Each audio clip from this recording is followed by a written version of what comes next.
Thank you so much, Lisa. It's been a pleasure. Yeah. Next is the Reverend Rachel Field, a farm priest at Mission Farm, farm educator for the Good News Garden Network of the Diocese of Massachusetts and the Diocese of Western Massachusetts, and one of the farmsteaders of Hartberry Hill Farm and Forest, Hartberry Hollow, my apologies, Farm and Forest, home of Mocha, the world's best cow, and all sorts of other animals. Welcome, Rachel. Thank you, Reverend Rowan. And yeah, Mocha is just the world's best cow. I love that cow.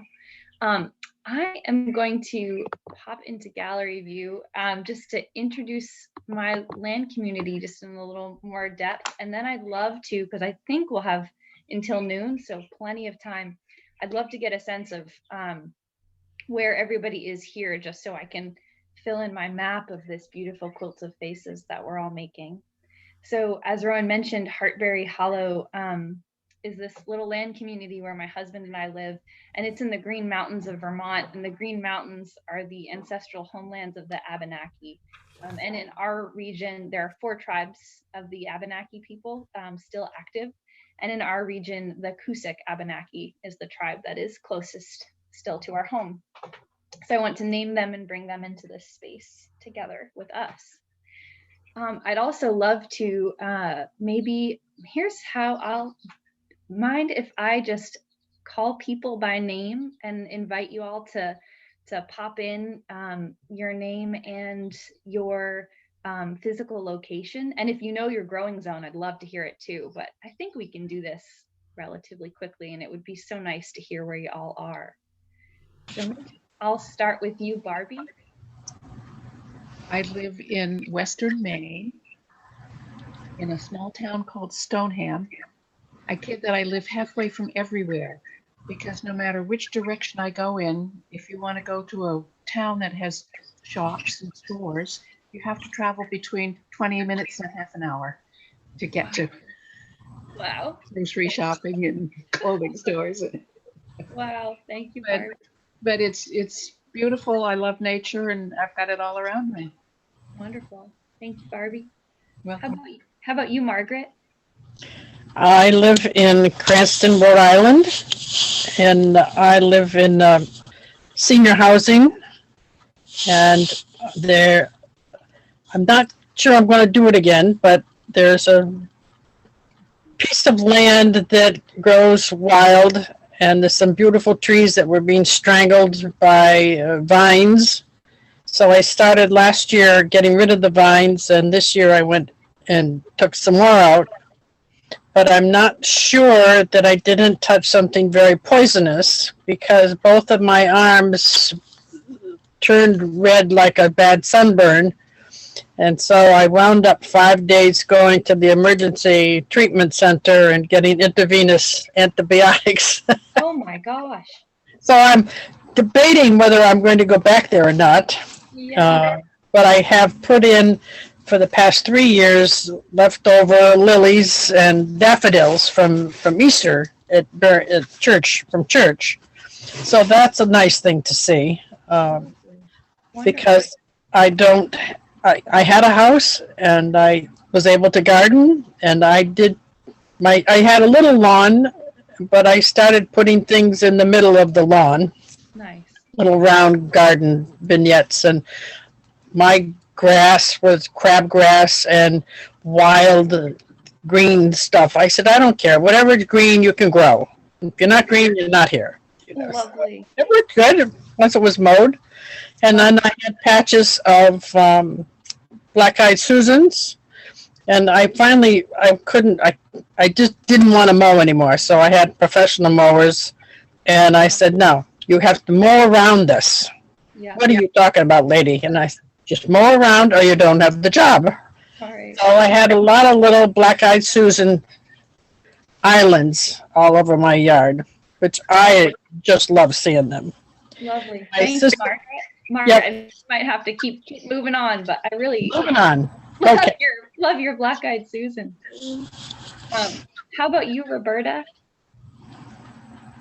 Oh, you're muted. Sorry about that. No worries. I'm in Southington, Connecticut, Yeah. It's kind of in the middle of the state. And we live in town, I guess. Have a huge lawn, and my Nice. husband's very proud of it. Lovely. Thank you, Roberta. Lois, how about you? I am in North Haven, Connecticut, so a little further south than Roberta. I'm 10 minutes outside of New Haven, which is on the Long Island Sound. Yeah. Do you go to St. John's, North Haven, Lois? I actually don't. I go to Grace and St. Peter's, Hamden. That's my Yes! family's church. I love that church. It's a Awesome. great church. Yeah. Thank you, Lois. Debbie, are you around? If so, you're muted, but I'd love to hear from you and where you are. And if not, we'll keep bopping around. All right, how about Rev Liz and Rev Mar? Your name cut off, I'm so sorry. I'd love to hear your full name though. Marilyn. I'm Reverend Marilyn Mason, Marilyn, thanks. share housing with Reverend Liz Habecker. And we do have lawns, mostly grubs at this point, I think. Nice. And Bristol is, Rhode Island, is well known for its trees. So we have red maples and pine trees and cedars, all kinds of trees around us. Lovely. And we're both taking care of St. Paul's and Portsmouth, which has a historic, Rhode Island, which has a historic graveyard with lots of trees, and we've been meeting outside. Lovely, lovely. I know it well. What a beautiful spot. Thank you both. How about you, Phyllis? And you're muted, so yay. I live in Agawam in Western Massachusetts. I live in an area that there is wetlands behind our property. When we first moved in, I wanted to plant a garden, but the mosquitoes liked me too much. I had to give that up because I do not want to use any chemical on me to keep the mosquitoes away. We have green in the ground. I don't want to call it a lawn, and it does get mowed, but it doesn't get watered and it doesn't get fertilized. So it's whatever Mother Nature provides, that's what we have. Low maintenance landscape. Gotta love it. Yes. How about you, Linda? Oh, I come from Cranston, Rhode Island. I don't live too far from Margaret. And, but I also have a home in New Hampshire. Have 58 acres of land there. Yeah. And most of that land is in current use, so nothing can be developed. It can just stay as nature has it. Nice. We have had some trees cutting so that things would grow better and everything, but other than that, it's just there for nature. Lovely. Thank you, Linda. And I'm glad New Hampshire is getting represented. I think we're going to have all the states in the province. That's awesome. Betty, are you around? In the void. Okay. So Rowan, I think I know where you are, but I'd love to have your voice in the space too. I am in Belmont, Massachusetts in growing zone 6B. And I have my little pots on the patio outside. I got this massive cucumber plant in a pot that is going wild, and there's little teeny tiny cucumbers. Yay! Which I'm very excited about. I've not always had the best luck with cucumbers and cucumber beetles, but hopefully we'll be okay. And a Good News community garden at Grace Church in Newton that we started this year with all kinds of plants. Awesome. Thank you, Rowan. And Lisa, I know you just mentioned where you were, but I figured we'll get your space, your voice in the room too. I live in Arlington as part of a Quaker-based community, and we in the same.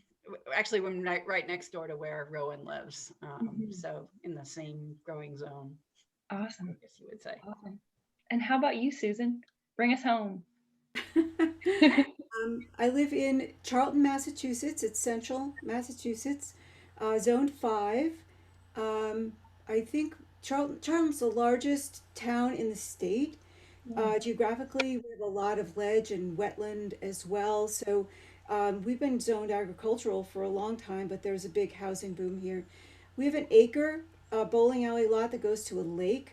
So I would say probably more than 3/4 of our land is just wooded. And there's several lots that go back. So we're all kind of one big lot back there. We have a garden. I plant pollinators. I have an herb garden. I've composted since I was a teenager.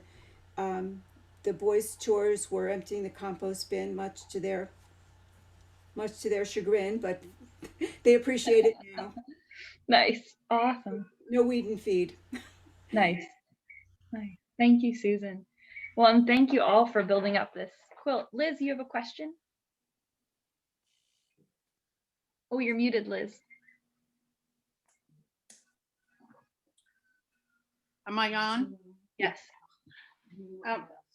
This doesn't have anything to do with Rhode Island, so it may not be fair, but I moved here from California, and I just wanted to say something about a program that one of our Episcopal schools has there that is worth noting. The third graders study creation, and they plant a garden of vegetables with the 4th grade. And then the 5th and 6th grade have to tend the garden with them. And then the 7th and 8th grade harvest the crops and take them to the food pantry. And so they study not only the growing and the soils and then necessity for care, but also the people who are food challenged. And so I just want to throw that out there as a church could do such a thing with enough young folks to buy into it. And that really was quite valuable to those children. I just wanted to throw it in.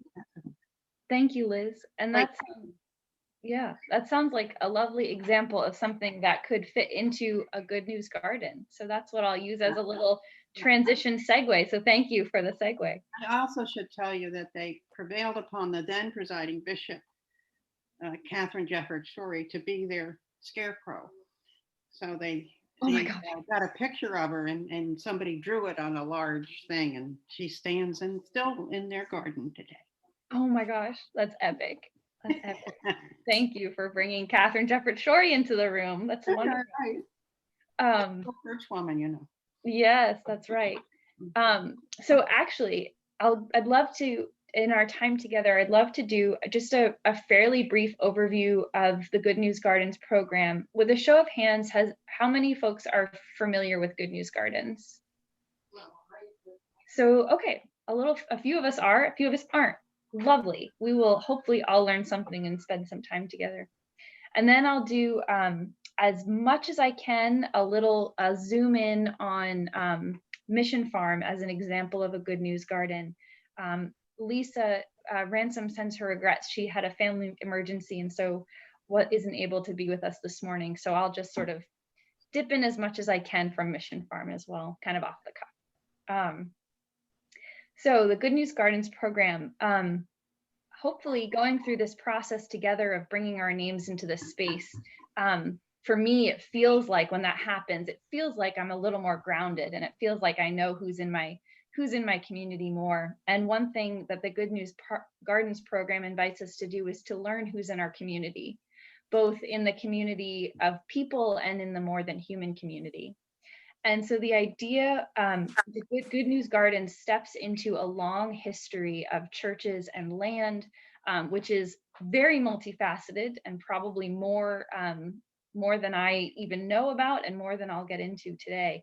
But I think it's important to note that land has always been a source of power and of privilege and a driver of economy. So churches have participated in a variety of ways in both supporting people to grow food on land and also sometimes preventing people from growing food on it. So we have a complicated history. the Good News Gardens program, generally speaking, is a large container of invitation for Episcopal communities to do three things: to plant, to pray, and to proclaim. And the ideas behind each of those three, I can get into a little bit. So first, the idea of planting is that if you are already gardening at home, or maybe your church has some land, that you might grow an extra row or add a couple extra garden beds. It can be as simple as just that one extra row, one window box, or as complicated as the program that Reverend Liz was talking about in California, or Rowan mentioned with extra raised beds in the church lot. So it really can be anything, but that's the planting part. The praying part is a commitment to daily prayer for the church and the world. And there are some resources through the Good News Gardens program to help if you're not sure quite where to start. Praying for the church, sometimes to me, can feel like, whew, a pretty big lift. Praying for the world can feel like an even bigger lift. So getting a little bit of help and getting some prayers through the Good News Garden Network can be a good way in. And this can be done either personally, if you're working with your own land, or communally. There's something absolutely beautiful about praying in a garden together in community. After all, our stories ground us as starting in a garden, and our stories of the resurrection also start in a garden. So what better place to pray? Finally, the idea of proclaiming. So this commitment to sharing the love of God through word and example is part of the Good News Garden program. So you can share on social media, you can share a personal testimony, you could offer a sermon in a church. One way that the Good News Gardens are really proclaiming is by this sign ministry. So people can order a fairly vibrantly colored, in my opinion, hello, hi sweetie. Sorry, the cat's just a constant presence. A fairly vibrantly colored sign to put outside your garden, so that when people drive by, they can look over and know that this isn't just a raised bed garden. This is a part of our faith, and our faith is inviting us to engage in these processes. So there are, as a part of joining the Good News Garden Network, there are a variety of supports and offerings that the National Church is providing. And which brings up, I'll just mention that the Good News Garden program is coming out of the central office of the Episcopal Church. So dioceses will have their own incarnations, as y'all are at least becoming aware of. Western Mass and Massachusetts have teamed up together to do a Good News Gardens program, and that's how I'm coming to you, through that partnership.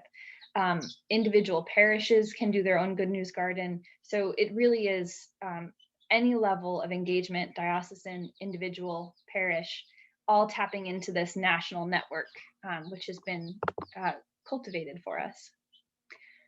So as a part of the national network, there are a series of webinars with wisdom from leaders in the Episcopal, Agrarian, Evangelism, Creation Care, and Justice Ministries. They're really running the whole spectrum.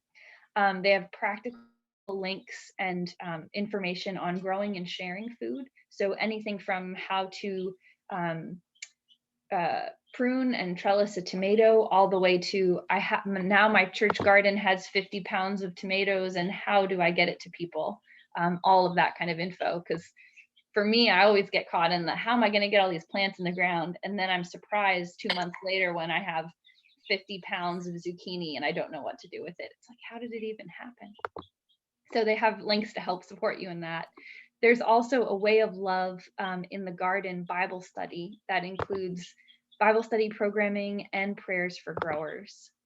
And then they're constantly updating the Facebook page for Good News Gardens is probably the most active way to get in. So if you're on Facebook and you do a little search for Agrarian Ministries, Episcopal Agrarian Ministries, it should drop you right into a really vibrant community that posts a ton of videos, podcasts, and resource links.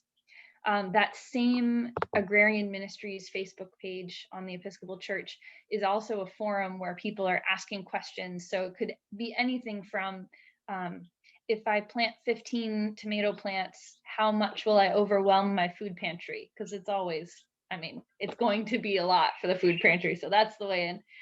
Anything from that to what's eating my pepper plants. So there's really a lot of community support available. And Facebook does seem the way to go. There's also an email newsletter, which I believe is pretty active.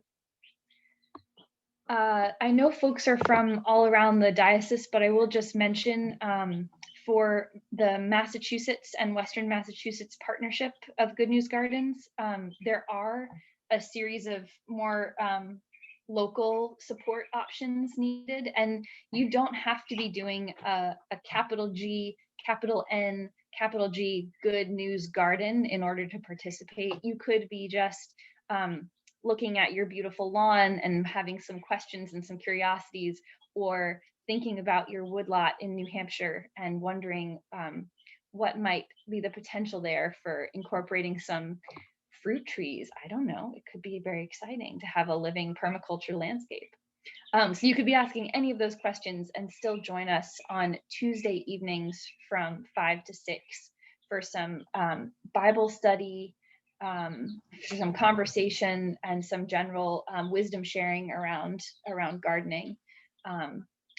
And there are also seed blessings and harvest celebrations coming down the line, being hosted by Massachusetts. So all are welcome. You don't have to be physically present in Massachusetts to jump in. So I think that is most of the nuts and bolts for the Good News Gardens program. I'm actually going to pause there before I zoom in a little bit on Mission Farm and ask if there are any questions. So I'm popping back to gallery view so I can see all of our beautiful faces, to ask if there are any questions about the Good News Garden movement in particular.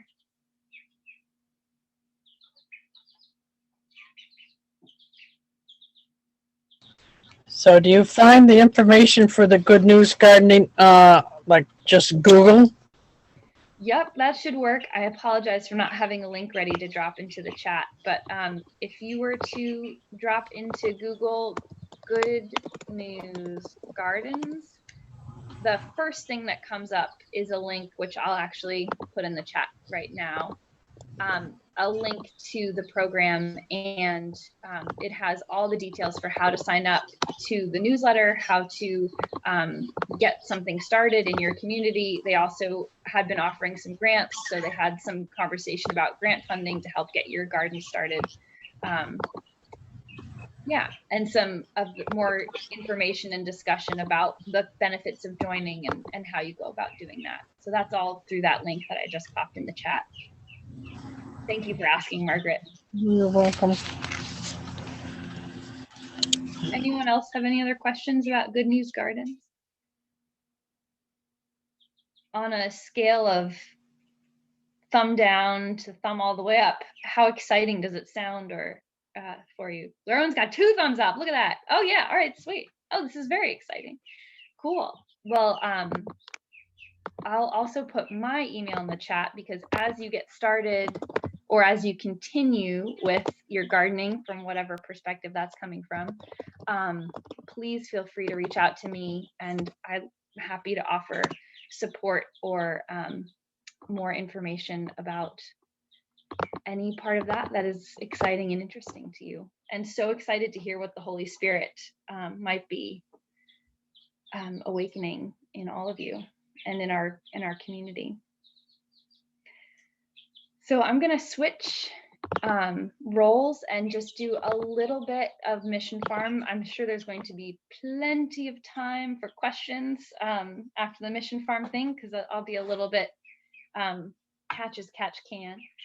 And I'll start with just an acknowledgement that since this is the Episcopal Church Women, is that the right way the words go together? Thank you. Awesome. I always get the words jumbled.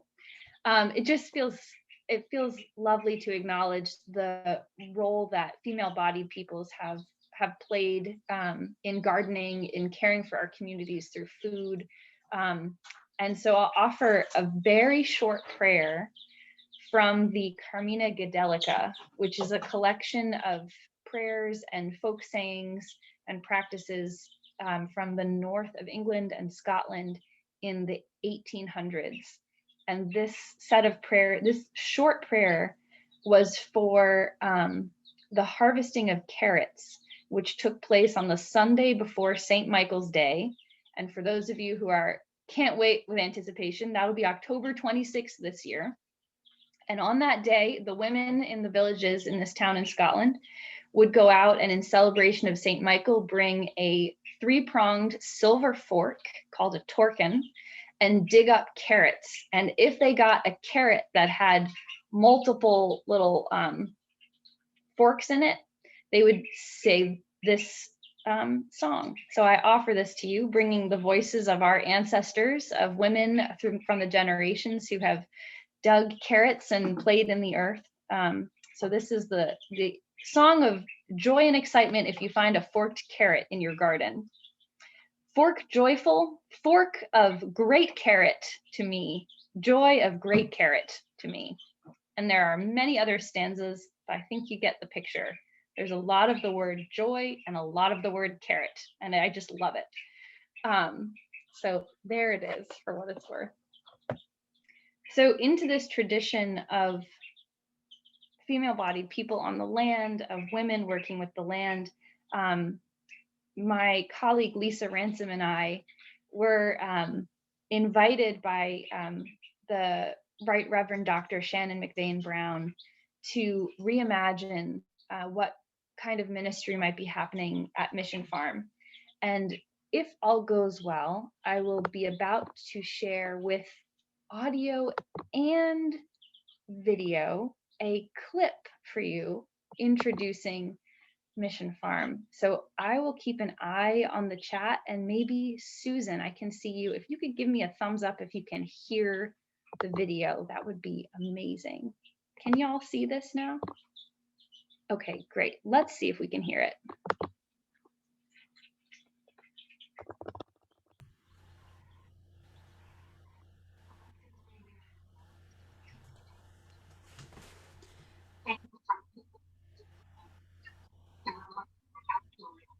There's some sound, but it's rough.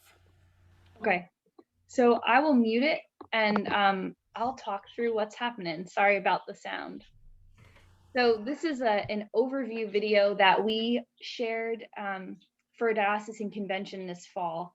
And as I imagine all of you will remember, this past year was a little bit different than the years that had happened before it. So this video, we talked a bit about how the earth can be a partner for us in times of great upheaval, and how we can lean into the land for solace, as well as for hope and imagining how to move forward.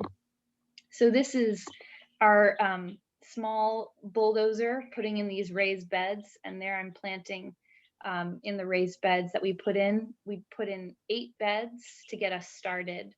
And then we also welcomed a flock of laying hens. So in the first 3 months, we went from just 180 acres of land to gardens, a laying flock, and now we've welcomed a community of 3 seminarian interns. And so we have shared meals, not with farm produce yet, but weekly. We also have a series of walking trails on our 180-acre campus that go all the way from our pollinator gardens, you can see the milkweed there, up through our mountains. And that's Lisa and myself. I'm going to pause here because this is an overview of Mission Farm. So Mission Farm is in Killington, Vermont, which is about an hour south of where I am. And Mission Farm is also in the ancestral homeland of the Abenaki, but closer to where the Elnu tribe operates at the moment. This is, well, it's hard to see the topography from this picture, but the trees on both sides of where all those yellow polygons are basically just go straight up. I mean, we are right in the mountains. The left-hand part of trees, that's Killington, where the ski resort is, and that's, you know, some significant elevation going on there. But this little pocket around the riverbed has been farmed for at least the last 200 years. And it was left to the Episcopal Church as a gift from Elizabeth. And I always want to call her Elizabeth Cady Stanton, but it wasn't her. Totally different Elizabeth. I can never remember her last name. But she gifted it to the church as long as the church had a priest who was a farmer living on the land. And if at any point the church didn't have a priest that was a farmer living on the land, the church was to sell the land and give the proceeds to a home for wayward boys, which I believe was in Boston. So that's some of the story. There's so much more background that we're still learning and unearthing, but that's some of the story about how this came to be. And the reason Elizabeth was so curious to have this land offered to the church was that where you can see this, I'll put my cursor on it, this almost perfectly square box is the farmhouse, where her farmhouse used to be, where she grew up. And she just fell in love with this movement of prayer and farming that her family had. And so founded Mission Farm. I'll keep going, keep on trucking. For the last 40 years, Mission Farm has been largely inactive as a farming operation. It's had a small group of parishioners always. The Episcopal presence has always been there, but there were not rainbows of carrots happening at Mission Farm over the last 40 years. So this effort to restart the farms, to imagine what it means to be a community that farms, along with animals, plants, with our bakery that we have that's operational, is really in the emerging phases. And we're still not sure what that harvest is going to look like. We've had a couple services out on the land, and we've actually brought some grazing sheep out onto the land to help us with our grasslands management. We also have a colony of bees present to help us pollinate our beautiful vegetables, but also for the health of the overall landscape. And finally, yeah, we are in our first growing season, so we've got a lot to learn and we've got a lot to try on. And we have our sheep, chickens, bees, and of course our humans and all of our other more than human partners to help us learn and discover together. So I'll stop sharing and I'll pause for any questions. I know I did a pretty fast, pretty big overview of Mission Farm, so I would imagine there could be a ton of questions. I still have a ton of questions, but I'm happy to spend some time in conversation about Mission Farm.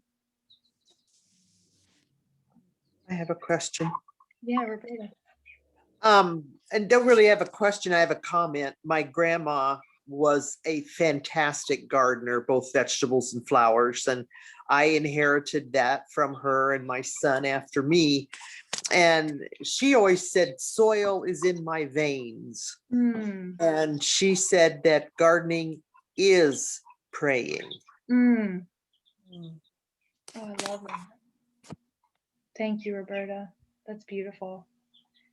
I 100% agree. I'm preaching tomorrow about the stress weeding I have been doing in the garden at work. That connects to the parables and the Sunday's gospel. So I think that there's a lot of prayer in gardening. Yes. Yes. I love that. I would have to second that and say that being on my knees in the garden has been a time of epiphanies. Multiple epiphanies. It seems like that's the place on my knees that has the most epiphanies. Wow, that's beautiful. So are you, Rachel, the priest farmer? So my official title at Mission Farm is farmer priest, which was one of those, Lisa and I were sitting outside on the hillside and we said, we really need to write a job description. let's call it something. And I said, well, I'll be a farmer here and I'm a priest. I can't turn that off. So there it is. But Lisa, who's also a priest, is the vicar at the Episcopal Church at Mission Farm, and she lives there with her family. So we're sort of doubling up and putting extra priests just to be sure. We're just stuffing the place with priests, I guess. And all our seminarians are all our interns are seminarians, all in training for ordination. Jimmy Pickett, who is from Western Massachusetts, and Katie Stewart, who's from New Hampshire. So I mentioned them in case any of y'all know them. Our third intern, Lizzie Robbins, I believe, is from Alabama. So not our province, but still wonderful. We're all in the Episcopal Church family anyway. Yeah. Have lodging other than for the seminarians? At the moment, we don't. We have on the campus, there are 4 buildings, 4 or 5. I'm terrible at math. The church building, the rectory, the bakery, a small cabin up the hill where our baker, Tim Owens, has lived for the last 30 years. So he's really been a constant presence on that land. And he operated that bakery. And then the last building is the Hemingway Guest House, named after Father Hemingway, who was a priest there for something like 36 years. And I have heard so many stories about the broccoli that he would grow. So I've decided not to even try broccoli there because we don't need to compete with Father Hemingway. We'll just let the broccoli be the legend. And we're going to grow potatoes. Love potatoes. So the Hemingway Guest House is currently housing our seminarian interns, but before this year, when there weren't really interns present, it was just churches could rent it, families could rent it, anyone could rent it. And I think before that, back in Father Hemingway's time, it was a public house. So people traveling up and down that highway could stop and they knew they'd get a meal and a place to stay for relatively low cost or no cost. It was the ministry of the church. Yeah. So we're putting all that into our discernment hopper and really just letting it marinate on what is the history that can inform us and what is being called for at this moment. Seems like, and then what is ours to do? That's the discernment nexus, it feels like. Yeah. One last thing I'll mention about the gardens, because I've mentioned the Abenaki tribes a couple times. For our growing this year, we're doing a lot of potatoes, but we're also participating in a statewide project here in Vermont called the Abenaki Land Link Project. And that's a collaborative partnership between Chief Don Stevens of the Nulhegan Abenaki, so they're closer to Lake Champlain in the north of the state, of Vermont's Food to Plate Network, and of the Northern Organic Farming Association. So those 3 groups have teamed together to receive seeds from the Abenaki for corn, beans, and squash. And gardeners from across the state are invited to plant and tend those seeds. There's no cost to receive the seeds. And at the end of the season, we're invited for a harvest celebration to pick up all of our produce that we've grown and bring it to a central location and distribute the food to the Abenaki people. So this really is, it's not a charity, it's an opportunity for relationship where the Abenaki provide seeds, we provide space and a little bit of attention and pray with the plants, and we come together at the end of the year to celebrate and to feast. And my home farm, Heartbray Hollow, we participated in that program last year, and it was just so, it felt different to be growing those seeds in our garden. When I walked into that bed of the garden, it physically felt different. To know that those seeds had been a part of this landscape for so many thousands of years. So I'm really excited for that project again. Yeah. Are there any other questions? I know I've covered a lot of ground, literally and metaphorically. I'm just curious, do the Abenaki raise produce that is culturally different from the American diet based upon their cultural heritage and maybe even digestion. I know that's the case out in the western tribal lands where blue corn has made a resurgence for dietary needs, particularly diabetes. Yeah, I'm not sure. I'm not sure I know enough to answer that question really well. But what's coming up to my mind is that there's a lot of blurred lines between the ancestral Abenaki and colonizing groups that have come in. So there's a lot of cultural sharing and moving, and we've been in this place for so long together now that there's a lot of most people trace ancestry in a lot of different ways. So I think part of the program is helping to support Abenaki registered Abenaki tribes people to reclaim and relearn some of their ancestral foodways, because so much of it was systematically taught out and forced underground by the United States government over the last 400 years. I mean, it was a crime that we can talk about residential schools. I mean, there was just so many ways that all of this knowledge was intentionally driven away. So part of participating in this program, and we actually at Mission Farm have a grant out waiting to hear back from the Creation Care group about hiring a chef to do some demonstrational classes for the Abenaki community about how to create dishes that are a little bit more grounded in tradition using the produce that we are growing at Mission Farm, because it is such a huge part of the culture that has, some of it's been lost, some of it's gone underground. But Yeah.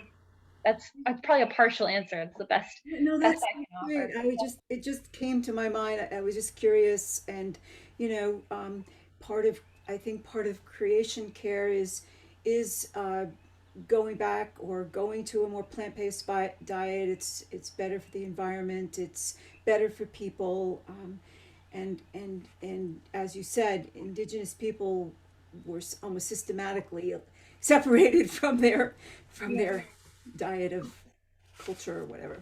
Yeah. One last thought, one great example.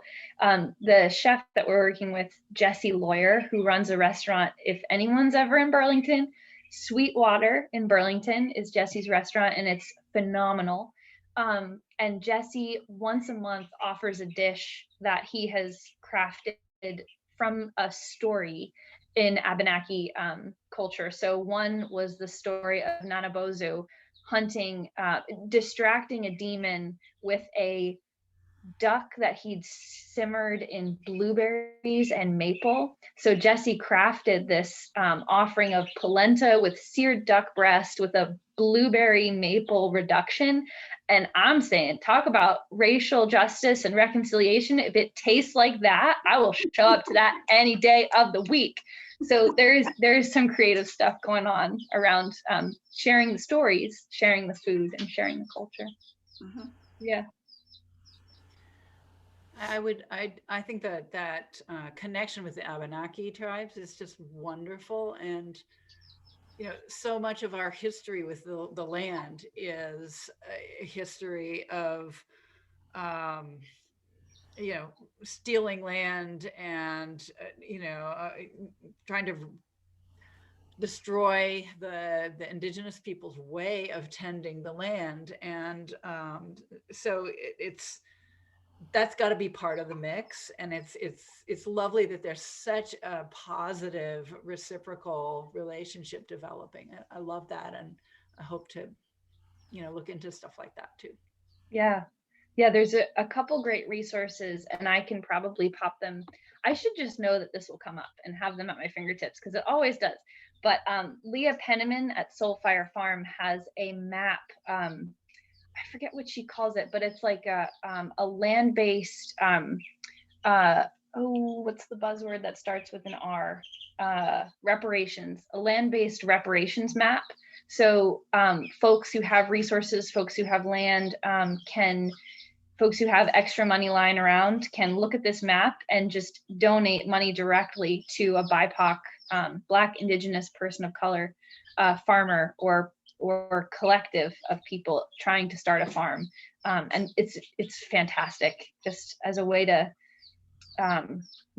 participate in reparations and acknowledge, Lisa, what you were just talking about, that land is power, and us, those of us who are white colonial settlers, have used land in pretty horrific ways to take power from people. So it's one way to enter into a new kind of relationship. Definitely send us that link so we can maybe lift that up as a, because sometimes you're looking for some place to make a difference, and knowing of a place where you can make a difference like that is helpful.